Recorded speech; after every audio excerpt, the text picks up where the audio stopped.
Alors, bienvenue à vous qui n'avez jamais touché à Godot. Godot, ça ressemble à ça. C'est une petite fenêtre ici qui vous dit bah, est-ce que tu veux créer ou apporter des projets? Donc nous, on veut créer un projet qu'on va appeler genre bonjour mon cube.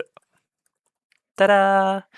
On va les stocker là où vous le voulez. Alors moi, généralement, je le stocke le plus proche de la racine. Voilà. Et quand je fais des vidéos, je le mets dans TMP pour dire je vais le supprimer plus tard. Et quand je fais mes propres projets à moi, je le mets dans G pour Godot ou dans Git pour le fait qu'il est sauvegardé. Donc là, je vous invite à faire créer. Il va vous dire bah, du coup pour ordinateur, pour mobile ou pour tous les appareils, les mêmes légers.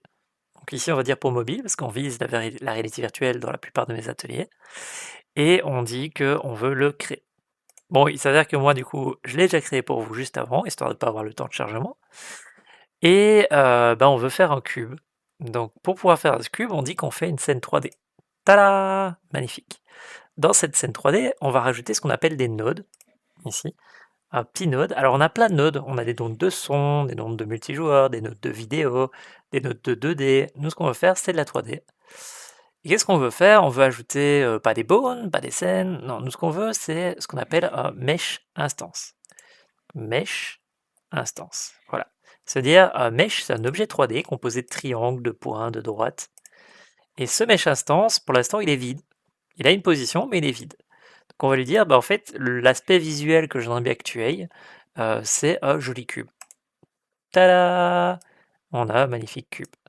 Alors, ce joli cube là, bah, pour le moment, si je fais play, il va me dire, bah, du coup, quelle scène? Parce que dans ta scène, t'as pas sauvegardé de scène. On dit celle actuelle, et il me dit, bah, vu que t'as pas de nom, tu veux le sauvegarder? Oui, démo, mon cube, voilà. Et on a une jolie scène qui est en bleu, qui veut dire c'est cette scène-ci qu'on est en train de jouer, et vous voyez que c'est tout gris. Pourquoi c'est tout gris? Parce que dans le jeu vidéo, pour voir quelque chose, il nous faut ce qu'on appelle une caméra. Voilà. On rajoute une petite caméra, on l'éloigne pour voir notre cube, et c'est pas magnifique. On a un cube. Alors si je fais play, qu'est-ce qui va se passer? On a un joli cube, mais il est tout gris. Pourquoi? Parce que dans le jeu vidéo, il faut ce qu'on appelle de la lumière.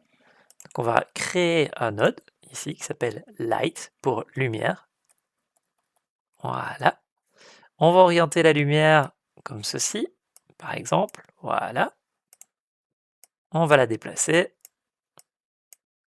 Notre petit cube, pour rigoler, je vais le tourner un petit peu, histoire qu'on voit un peu les ombres. Et si je fais play, tada! On a un joli cube qui est plus illuminé au-dessus et plus ombragé à gauche, parce que la lumière vient du dessus. Donc là, on a un magnifique cube. Admettons que ce magnifique cube, on aimerait bien le faire tomber. Bah, du coup, il va nous falloir un deuxième cube, un cube de sol. Donc on va faire un mesh instance, comme ceci. Ce mesh instance, ici, on va dire que c'est un joli cube. Voilà. Et on va le mettre un petit peu plus bas, comme ceci. Et puis, on va l'étirer vers l'infini. Ouh! Et voilà mon magnifique infini. Bon, du coup, voilà, on a un sol. Si je fais play, qu'est-ce qui se passe? Bah rien. Simplement parce qu'il n'y a rien dans mon jeu. On lui a pas dit de bouger, on lui a pas dit de faire quelque chose. Alors, ce cube, on pourrait lui dire, bah écoute, tu as ce qu'on appelle un rigid body. Un rigid body, qui veut dire, j'ai besoin que tu puisses bouger dans l'espace. Voilà, magnifique.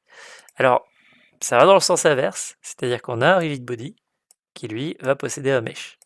Alors là, il me dit, oui, mais je veux bien fonctionner, mais il y a peut-être un problème, hein, c'est que tu m'as pas donné de collision. Qu'est-ce que ça veut dire? Ça veut dire que si je fais play, je tombe vers l'infini.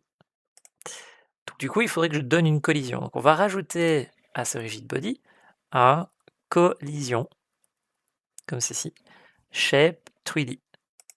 Voilà. Qui veut dire, j'aimerais bien que mon rigid body qui va tomber, il ait une sorte de zone qui dit qu'il ne peut pas rentrer dans d'autres objets. Et alors ici, ça peut être un rond, une capsule, regardez, hop là, là si je fais ça, on a un rond. C'est-à-dire que ici, si je fais play, mon cube il va tomber dans le vide, mais sous forme de rond. Donc du coup, par exemple, si on veut qu'il évite de tomber plus bas, il nous faudrait rajouter un collider. Voilà.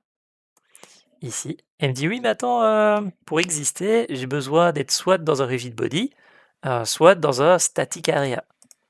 Donc on va rajouter ici un static body. Voilà. Ça veut dire je suis un objet, mais je bouge pas. Et ce static body, on va y rajouter ici une collision shape, comme on a fait juste avant. Voilà. Et alors cette collision shape ici, on va pouvoir lui donner ici un aspect de cube. Vous voyez? Alors ce cube, on va pouvoir le changer. C'est-à-dire il est plus par ici, il est plus par là. Voilà. Et en fait, on va pouvoir éviter à notre cube de tomber. Donc si je fais play, tada, il ne tombe plus. Mais du coup, par contre, si jamais il tombe là-bas, tout au fond, bah du coup, il va vraiment tomber. Donc dans le jeu vidéo, on n'a pas envie qu'il puisse tomber au-dessus d'une limite. Donc ce qu'on va faire, c'est qu'on va pas utiliser un box, on va utiliser un world boundary, qui veut dire en fait, bah, tout ce qui est en dessous de ça, tu peux pas tomber. Pop, pop, pop. Hate map, tout, specific ray shape 3D, non, c'est pas ça qu'on veut. Il me semble que c'est celui-là, mais il a une drôle de tronche. Alors, on va essayer, hein, regardez. Je prends mon world, je le mets là-bas, et là, normalement, mon cube, il devrait pas tomber. Tadam! Bon, par contre, si je le fais tourner, là, il va tomber, hein, parce que du coup, on va avoir une sorte de coupe où l'objet ne pourra jamais être de ce côté-là. Il pourra toujours être de ce côté-là, mais jamais de ce côté-là. Bon, ici, c'est pas le but de notre exercice, donc magnifique. On a un cube, et là, comme on a dit, son shape collider, il est rond. Nous, c'est pas rond qu'on veut, c'est carré. Voilà. Du coup, maintenant, si je fais play, qu'est-ce qui va arriver à mon cube? Tang tang, il est tombé de manière carrée. Bon, ici, apparemment, je pense qu'il y a un des deux qui ne devait pas être bien placé. Je crois que ça doit être mon seul, voilà. Vous voyez, parce qu'il est rentré dans le truc, donc on va le déplacer un petit peu. Magnifique. Et c'est pas beau. Donc si je fais play, tadam!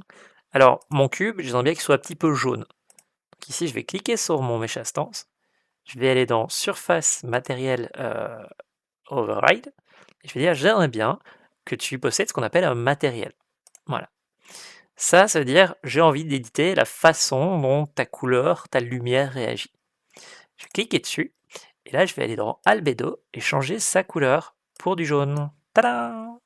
Par exemple, si on voulait que ça, ce soit un sol vert, on dit, j'aimerais bien avoir un nouveau matériel. Ce sol, il va avoir une couleur verte, ici. Alors, vert, ça va être plutôt ceci. Voilà, magnifique. Et on se retrouve avec un joli petit sol vert. Alors, admettons qu'on a envie d'avoir un effet un peu Super Mario. Alors, on duplique, on descend le carré, comme ceci. On l'agrandit. Voilà. On retire le matériel. On dit qu'on veut recréer un nouveau matériel. Ce matériel, on va lui donner une couleur brunâtre. Alors, il faut savoir que le brun, c'est un peu particulier. C'est un mélange d'orange et de jaune, ici. Ça n'existe pas vraiment, le brun, en fait. C'est de l'orange foncé, en fait. Et voilà! J'ai une jolie petite plateforme avec un cube. Et ici, le cube va tomber, hop, hop, hop, sur cette plateforme.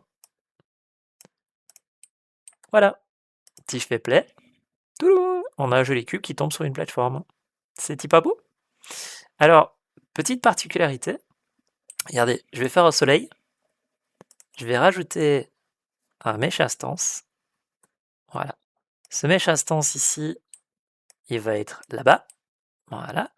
On va lui donner non pas un aspect carré, mais un aspect sphérique, comme ça.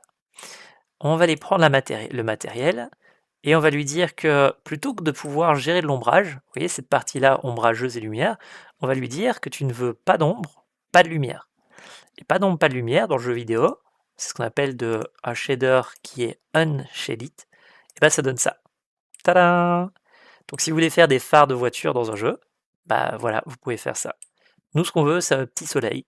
Donc on va aller changer sa couleur ici en jaune. Voilà.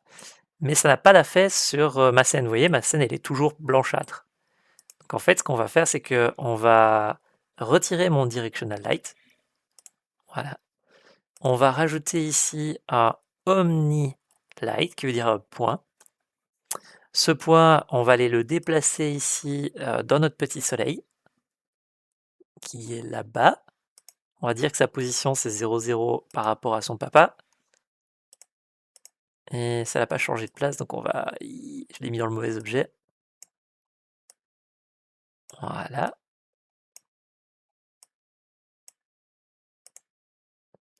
Mon soleil, c'est celui-là. Voilà. Et alors ici, on aimerait bien que ça porte un peu plus loin, et on aimerait bien que la couleur de mon soleil, elle soit jaunâtre. Voilà. Alors si on la veut bleue ou autre, on peut changer, hein, mais ici par exemple, regardez, si je mets rouge, vous voyez, l'ombrage ici va changer, il va devenir plus... Il va avoir un effet rouge dessus. Bon, ça c'est ce qu'on appelle l'éditeur, mais c'est pas le rendu final. Donc si je fais play, on peut voir que le rendu final il est différent. Là il y a vraiment le rouge qui vient se refléter sur le cube jaune. Donc du coup si je change la lumière ici et que je la mets en jaunâtre, hop, comme ceci, voilà, tada, on a une lumière un peu plus blanche, plus jaune, qui va changer ça. Admettons, je prends ma petite sphère ici et je la déplace et je la mets ici. Qu'est-ce que ça va faire? Tada! Donc vous voyez, c'est comme ça qu'on gère la lumière, les objets 3D, le fait de faire des rigid body. C'est des petits éléments qu'on rajoute comme ça dans notre scène et que l'on va pouvoir simplement créer dans notre jeu. Par exemple, si on veut que ce cube-là, on en ait plusieurs, il y a un petit détail en plus, c'est qu'on peut faire des scènes, c'est-à-dire des scènes dans des scènes dans des scènes dans des scènes. Donc ça, c'est une scène, c'est ce qu'on est en train de faire. Et vous allez voir, on va prendre mon petit rigid body ici que je vais appeler mon cube. Voilà. Ce cube, je vais le déposer ici dans le file system. Et on va me dire, bah, du coup, tu veux l'appeler comment? Scène mon cube. Voilà. Donc j'ai mon petit cube ici, et vous voyez, une sorte de petit truc qui dit que maintenant c'est une scène. Donc c'est-à-dire que mon cube ici, je peux par exemple changer sa couleur. Voilà. Dire que sa couleur c'est plus du jaune-orange. Et quand je change la scène, hop hop hop, ça change partout dans mon jeu. Tada! Quand je dis partout, c'est qu'on peut créer plusieurs cubes. Regardez. Hop, une, deux, trois. Et quand je vais faire play, qu'est-ce qui va se passer? Tada! Bon, si ça avait été des ronds, ça aurait donné quoi? Bah, on peut le faire, regardez. On va dans ma scène de mon cube, ici. Donc on va l'éditer. Yep. On va dire que maintenant, ça doit être une sphère. Et que sa collision, ça doit être une sphère. Voilà. Je ferme et regardez, tada, ça a eu un effet sur tout mon jeu. Maintenant, si je veux que celle-là en particulier, ce soit vraiment un cube, je peux dire j'aimerais bien t'éditer localement. Voilà. Et j'aimerais bien que dans ton cas en particulier, ce soit une autre shape. Mais ça marche pas toujours parce qu'il y a des trucs qu'on peut éditer, il y en a d'autres qu'on peut pas, c'est toujours un peu bizarre. Genre là, je peux pas l'éditer. Donc si on veut l'éditer et le casser avec son papa, à ce moment-là, on peut dire qu'on veut le rendre local. Bon, c'est des concepts un peu plus compliqués, je vais pas parler de ça pour le moment. Mais donc, voilà, voilà. On a une jolie petite scène, on a des petites boules, et regardez, hop là. Alors comment ça se fait qu'elle est tombée droite comme ça? Elle n'est pas censée tomber. En fait, ce qui se passe, c'est que les mathématiques d'un jeu vidéo sont tellement parfaites que si tu tombes sur la balle, bah, il n'a pas cette notion de tourner un peu à gauche, tourner un peu à droite comme dans la vraie vie. Vous voyez, si je fais ça maintenant, tada! On a notre boule qui tombe. Alors pourquoi elle tombe pas là? Bah oui, on a dit qu'on avait un sol ici qui était infiniment grand. Donc ici, ça, va falloir qu'on le descende. On va le mettre un peu plus bas comme ça, pour que les objets puissent quand même tomber. Mais du coup, à ce moment-là, il faut que celui-là, il ait une sorte de collider. Donc on va rajouter un collision. Voilà.